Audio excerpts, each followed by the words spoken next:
Welcome to the M1 podcast, set up to provide features and stories up and down and in and around the M1. Relax and listen. If you enjoy, please share and like. Whatever about the glamour of the Premier League, many people think differently and have thought differently about the League of Ireland. Perhaps they remember the Pat Grace famous Fried Chicken League, as it was called then because of its sponsor back in the 1980s, or as John Delaney referred to it as the problem child of Irish football. However, something is happening, and going to a league game is becoming the thing to do for growing numbers of people. While a record attendance of over 40,000 went to the FAI Cup Final last November, there is a definite, consistent trend of increasing attendances at nearly all clubs. So to discuss this, and to allay your fear of missing out, I'm joined by League of Ireland legend, Swords local and Rush school teacher Conan Byrne.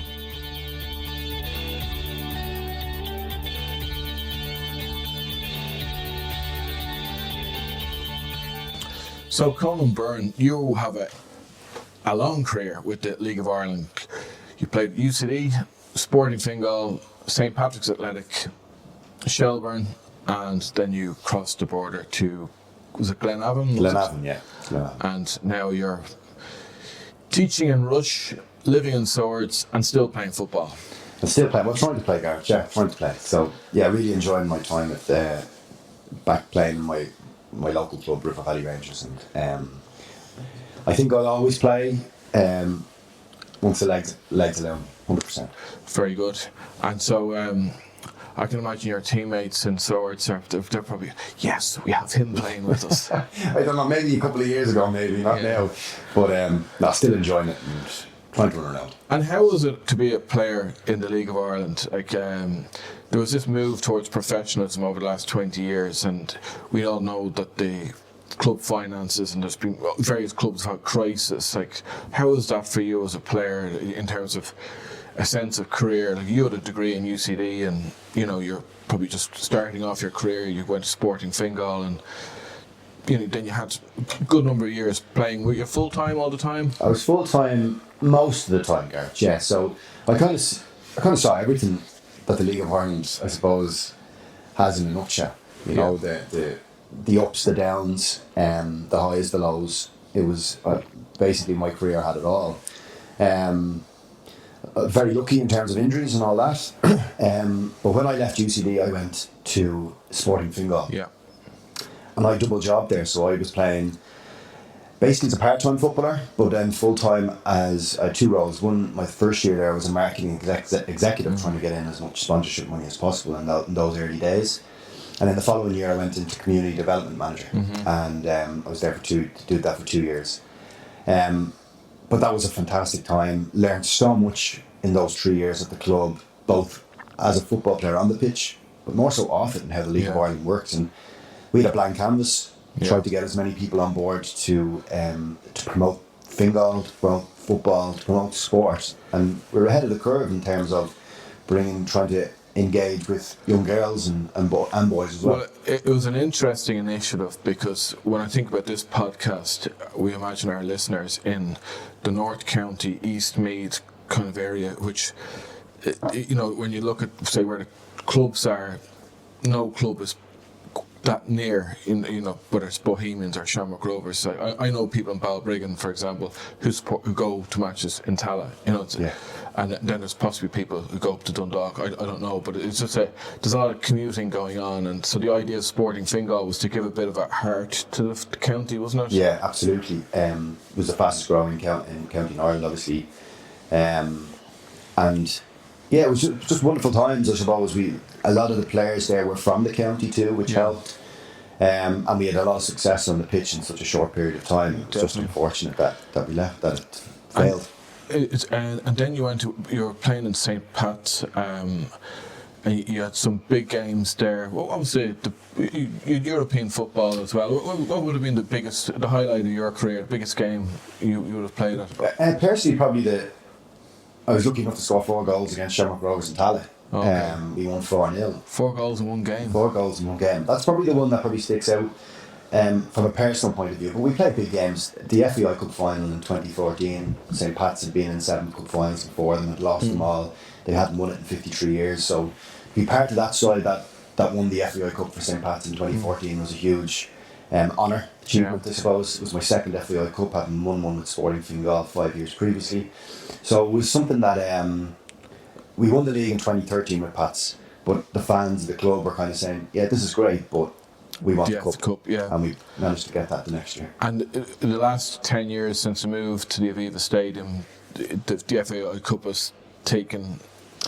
Yeah, it has. 2011 was when I went back to the obviously it was in Lansdowne Road, and then the redevelopment took place, and the cup final went off to Tallaght for a couple of years, and then it went back in 2011. And you can see yourselves in terms of the attendances over the years. I think when 2014 was 19,000, and then last year it was 40.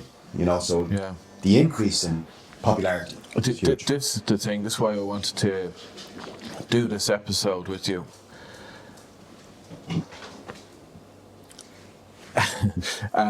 Is because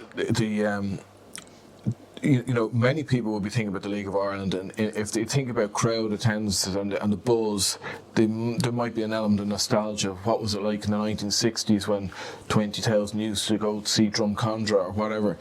But now we have that back. The 41,000 going to see the FAI Cup Final, but all the clubs seem to be having big increases in attendances. What do you think that's about?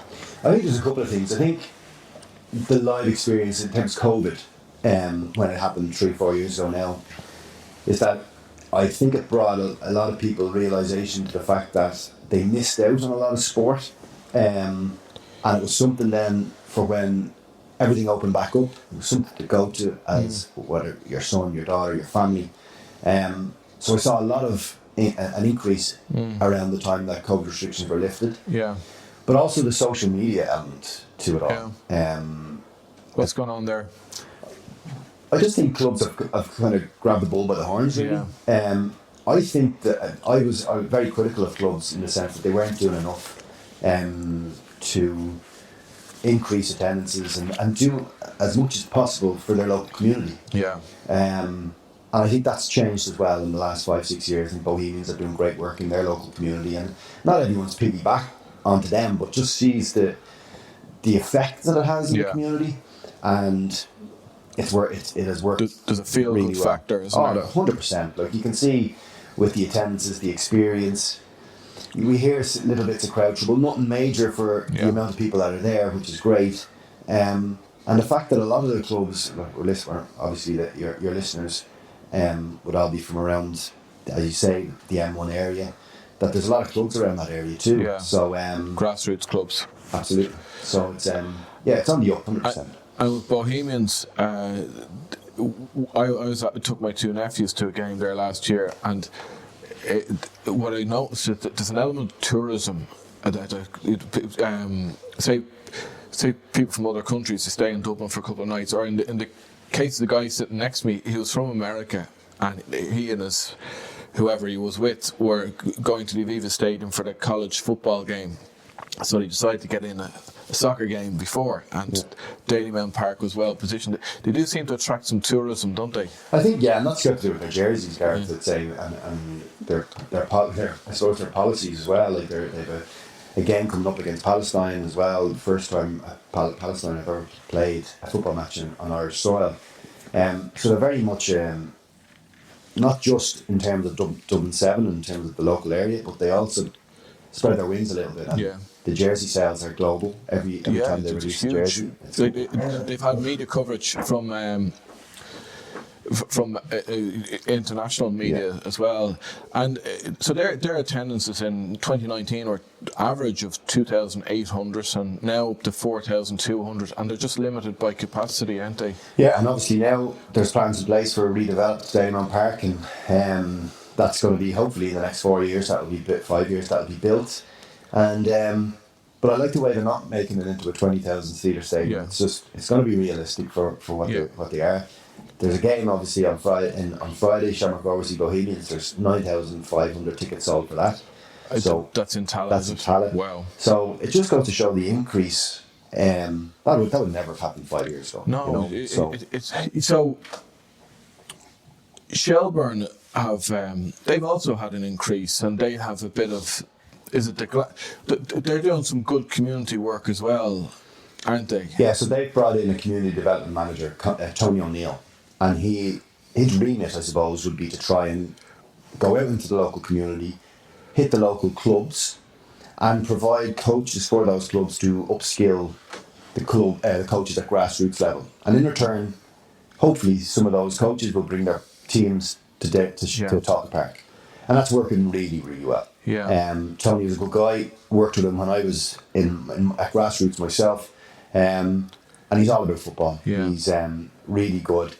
But then you also have the Damien Duff factor at Shelbourne too. That's it. It's a bit of a glamour factor, isn't it? Absolutely. And anytime he's in the media, he's going to say something that is going to be interesting. That's going to be interesting. So I think with Shelbourne, their decline, I suppose, since when they went bankrupt back in 2004, 2005.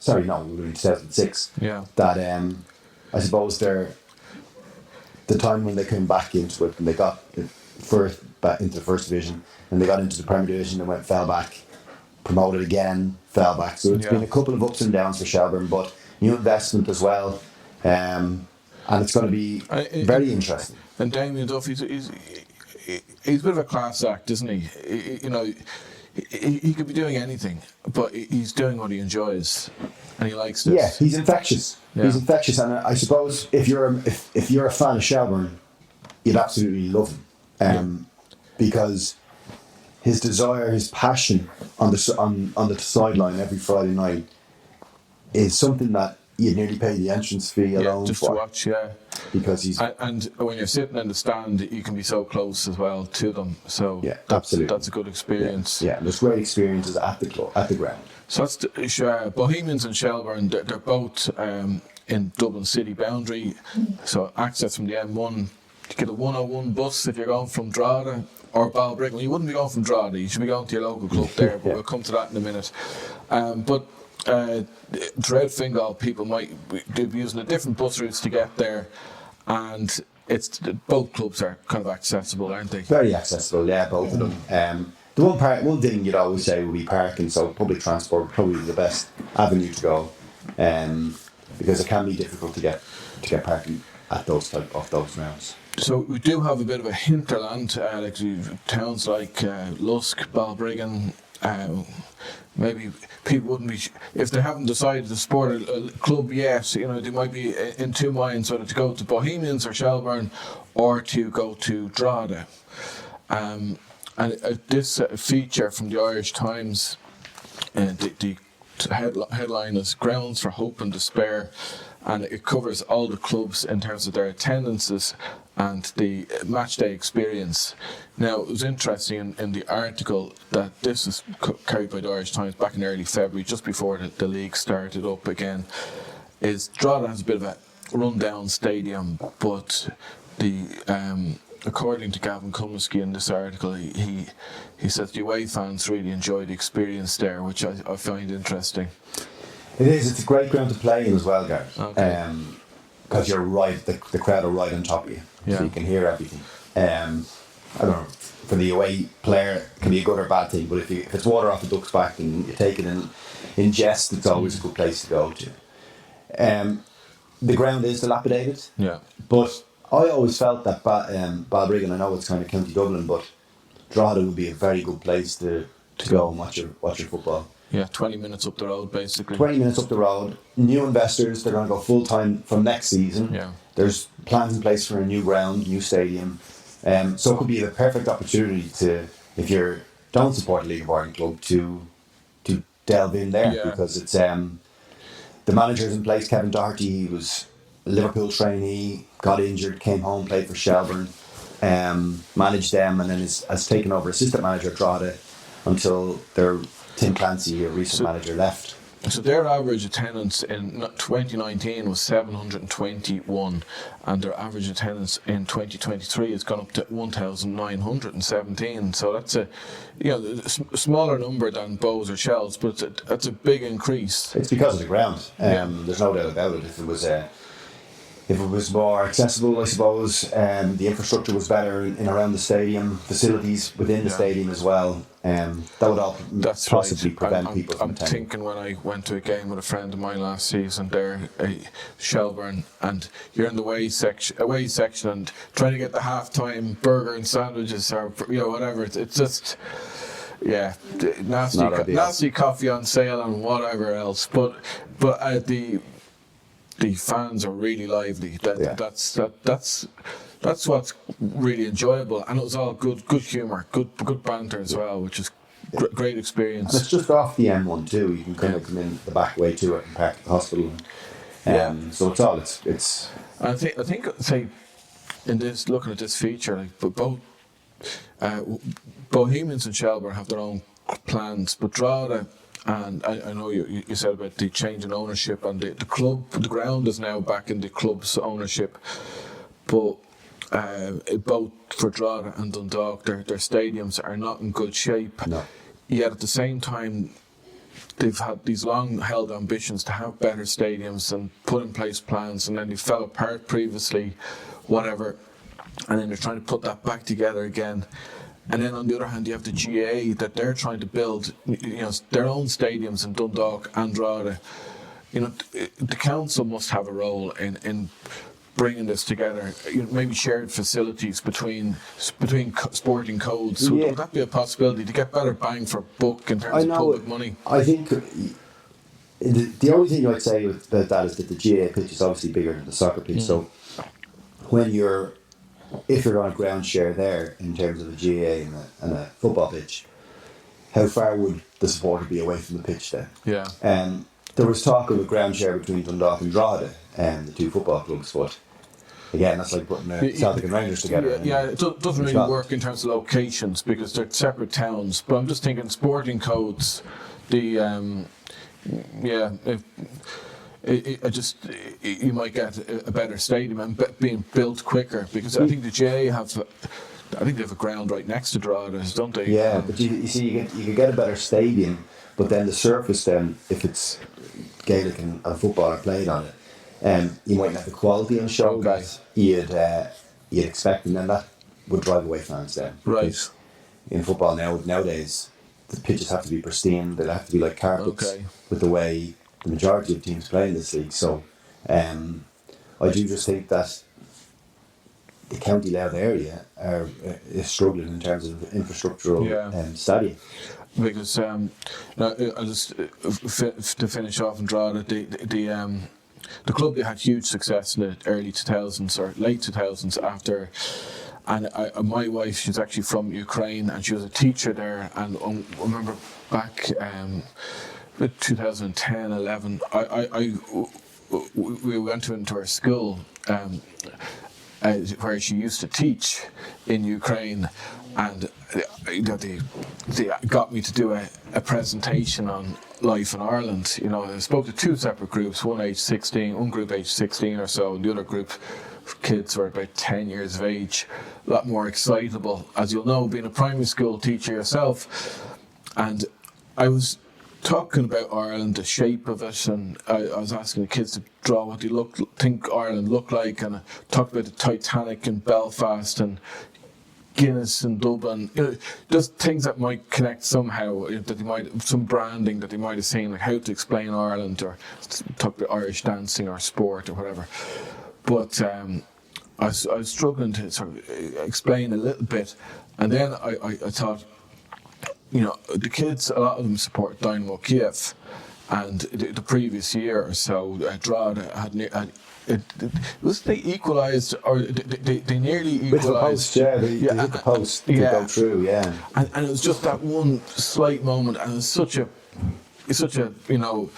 a torment for supporters, but because it could have been Drogheda, could have bypassed Dynamo Kiev, one of the biggest clubs in Eastern Europe, and so I was, a kid came up to me after. He was very interested in the story about Drogheda Football Club, and he was asking me to spell it out. It was D-R-O-G. He was writing it down. He was ready to go home and start looking up on Google. The project. Yeah, exactly. Yeah, I'm sure he had a project on that, and I think that's the beauty of football, is it can just, and you've played European football yourself, so it just brings you into new experiences, doesn't it? Yeah, absolutely. I remember, like, I played in Belarus, in Minsk. I don't think I would have ever visited the country because it's very difficult to. Yeah. So not now, anyway. Yeah, absolutely. So it's it brings you everywhere, and it's like it's one language as well. Like I did a lot of work in Zambia, and sometimes it's very difficult to engage with the children out there. Yeah. But throw football at our feet. Yeah. And it's a universal language. It builds a relationship. Absolutely. Yeah. And so Dundalk is the only club in the League of Ireland that have had a decline in attendances. Now, that could be linked to match day experience and the dilapidated state of the stadium, but it's a club with a big history, and in more recent years I had Stephen Kenny as the manager, and he had great success with them. I think that's what it is, Gary. I think it's the success that they had, and now that has gone. And once that happens, when you're doing well and your team are going well, and then ultimately they're starting to finish 5th, 6th in the league, attendances will decline. Yeah. Doesn't help then that the stadium is probably the worst in the league. Yeah. Pitch is the worst in the league. Yeah. That the Astro, the all-weather facility that is up there, it's not fit for purpose at all. So yeah, a lot needs to be done at that stadium. I remember there was a story, I think it was carried by the Irish Daily Mirror back in Zenit St. Petersburg were playing Dundalk in European football, and the stadium facilities. So clubs have to play their European games at UEFA standard grounds, isn't that right? That's correct, yeah. And so the Zenit St. Petersburg fans had got to Dundalk and were in the bed and breakfast. And on the morning of the game, the guy asked the host of the bed and breakfast, says, "Excuse me, can you?" Showing him a map. So, "Can you tell me whereabout in Dundalk is Tallaght Stadium?" So I think that probably sums up the issue. And how great would it be for a town like that, if they are, or Drogheda or whoever, if you're having European football, the buzz of bringing international supporters to games in your local town, whether it's Sligo or Cork or Derry or whatever it is. Yeah, you see, that's been the huge issue, I suppose, in terms of League of Ireland football. Dundalk, throughout their success, played in Europa League group stages, never played a single game in their hometown. Yeah. They had to play in Tallaght Stadium, which is not ideal. Drogheda had to play a very important game in Getty Park during that spell that you're talking about earlier on.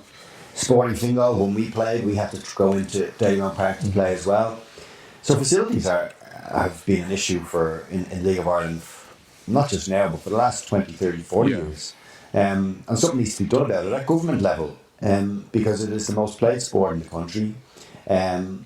Girls soccer has absolutely exploded. Yeah. The Women's National League is on an upward trajectory like we've never seen before. And with the Women's World Cup experience. Yeah. Absolutely, and both Women's National Team and the Men's National Team. And they're great to watch.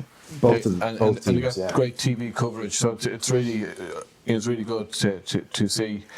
So it's we have this sort of buzz at the moment. Do you think, and as you say, since COVID, do you think it'll stay with the clubs, that the support base will sustain itself? Yeah, well, I do. I do think it will. I just think it's important that we have a better match night experience for families. Yeah. I go to League of Ireland games every week, Art, so I see a lot more than most. Is that the one thing that is missing is family experiences. Yeah. And having that event that will get people back to the ground. Yeah. You have the teenagers, you have the young adults that come in, and they're keeping it going. Yeah. The support that's there. But it's families. But it's the family atmosphere and the family experience that I'd like to see a little bit more. Would you say it's a reasonable cost for a night out? What's it, €15 for a match ticket in most clubs, is it? Yeah, it is. And that's the other thing. For the stadium that it is, for some of the stadiums, allowing, like I think, like you can go to Europe and you go to Germany and you can watch Bayern Munich for, let's say, €10-15. Yeah. You go to Drogheda, you go to Shelbourne and you go to Bowls and it could be €20-25. Oh wow. So That's a lot. That's the kind of issue that I'd have a little bit. Now I know Ireland's and the standard of living and it's a little bit more, but it's still with the stadiums that we have. I don't think it's enough. I really don't. So I think we've covered quite a fair lot. We've covered all the clubs, and in terms of the performance of the different teams, what would you be expecting this year? I do consider Shamrock Rovers to be top. I know at the moment they're sitting in eighth place at the moment. They've only one win, but I really do feel that they've strengthened depth in their squad. They always start the season slowly.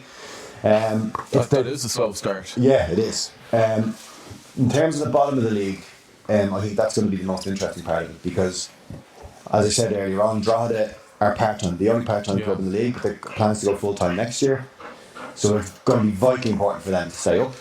And then Dundalk obviously have started really poorly. They've brought in a lot of loan signings from the UK, and they haven't worked so far. So that's going to be very interesting to see how they get on. It must be hard for players. You know, the cost of living that's out there at the moment. You're told you're a full-time player, but you have to, survive and the transience of one season here, one season there. That must be difficult, is it? It is. I suppose it's not as bad as it used to be. There is still a lot of one-year contracts, but they do get paid for the 52 weeks now. It used to be a case where you get paid for 40 weeks, and that would be it. So the 52-week contracts are very important, and the PFAI have done a lot of great work on that. Yeah. But nowadays there's a lot more multi-year contracts being handed out. So it's getting a little bit more. And that's beginning to help the clubs with transfers. You can get, when they get some English club who wants to buy a player, the club gets if a player's out of contract, someone could just come in and snap them up. But if a club has to buy a player out of contract, the League of Ireland club can negotiate and get a good fee. Yeah, and the fees are starting to go up. Like Seamus Coleman for £60,000, for instance, when Everton bought him from Sligo was daylight robbery, considering the career that he's gone on to have. So I think it's going to be... Who's gone recently? Jack Moylan went, but he was out of contract. I'm trying to think for somebody that, top of my head, that has gone for a fee. Like some of those young players that have gone to European clubs go for fees, Gavin Bazzuno, obviously, in Shamrock Rovers too. Gavin Bazzuno would be one. Yeah, actually, there's a local lad here. I know he went to one of the Dutch clubs, McGrath. He's about 18 years of age. Okay. He's gone to play with them. He's local here in Balbriggan, but so it's still early on in the season. So if people are thinking about going to support a club, they should. It's a Friday night usually, isn't it, for games? Yeah, Friday nights. Only team that play on a Saturday are Sligo Rovers. Yeah. So Friday night games, really a great night out. Yeah. And like I said, Dagenham Park will be difficult to go to because they sell out their stadium weeks in advance. But the likes of Drogheda, Shelbourne, there's space there. There's space there. And a good experience. A seat. But there's probably not a seat in Drogheda, but there's a standing space there. Exactly, standing space, yeah. Okay, so that's a warts and all overview of the clubs and the choices available to people who are living up and down the M1 in terms of considering which League of Ireland team they might support. And as you say, there's all these local soccer clubs, and then there's people with a passing interest and people who may be looking for a new experience, and it's something to go and do. And the attendance are increasing, so we want to have this discussion to allay people's fear of missing out. And so I think people have a clear idea about what they're getting themselves in for if they go to a League of Ireland game on a Friday night or whenever it is over the course of the next 8 months. So Conan Byrne, thanks very much. Thank you very much, Dad.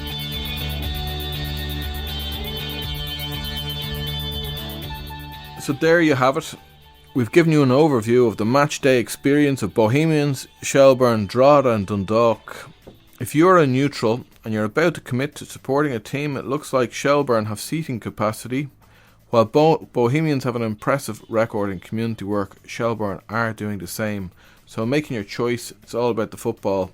Tallaght Park does seem easily accessible by public transport. Meanwhile, further up, the counties, you can orientate yourself towards Drogheda, where, despite the grounds, is potentially at the start of a new dawn after many ups and downs in their recent history. And the ground is easily accessible from the motorway.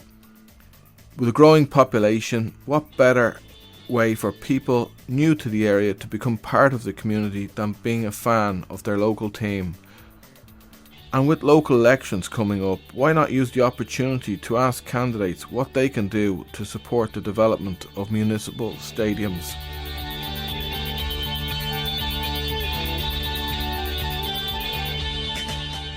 Stay with us for episodes coming up, where we'll be looking at topics of interest for those of you who are up and down and in and around the M1. I'm Garrett Mullen, and this is the M1 podcast, and thank you to David West for sound and editing.